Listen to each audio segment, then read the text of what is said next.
Hey boys and girls, Miss Barrow here today bringing you a reading lesson of the day. We're going to talk about comparing two stories. That means we are going to talk about how they are the same and how they are different. Let's listen to our story. I eat apples in fall. It is fun to eat apples in the fall. Apples grow on trees. An apple farm is called an orchard. Apples are ready to pick in the fall. It is easy to pick an apple. Just pull it off the tree. Some apples are small. Some apples are tiny.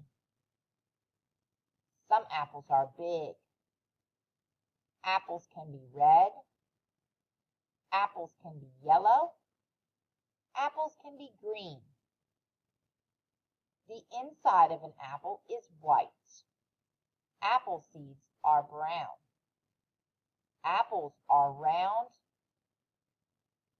These apple slices are circles. The seeds in the middle make a star. A slice of apple pie looks like a triangle. Yum! Baked apples are warm and soft. Apple chips are sweet and crunchy. Apples make great snacks any time of year. Apples are good for your brain, your heart, and your teeth. What is your favorite way to eat apples?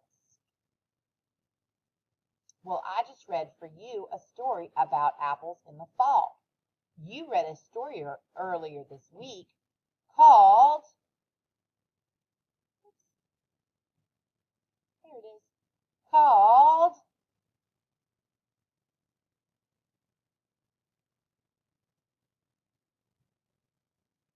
Apples for Everyone. All right, in that story, you talked about how apples are grown and how where and what kind of things we can make out of apples. So, if we take a look at comparing these two stories, how are the books similar? That word similar means the same. So how are they the same?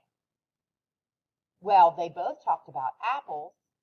They talked about the color of apples. They talked about how they grow apples.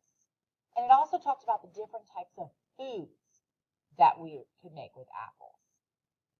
How were the books different? Well, I noticed that they sliced apples and talked about the shape of an apple, being big and small and tiny. I don't think they did that in the first story we read. Let's see if you can come up with other ways the stories were the same and different. Have a great day.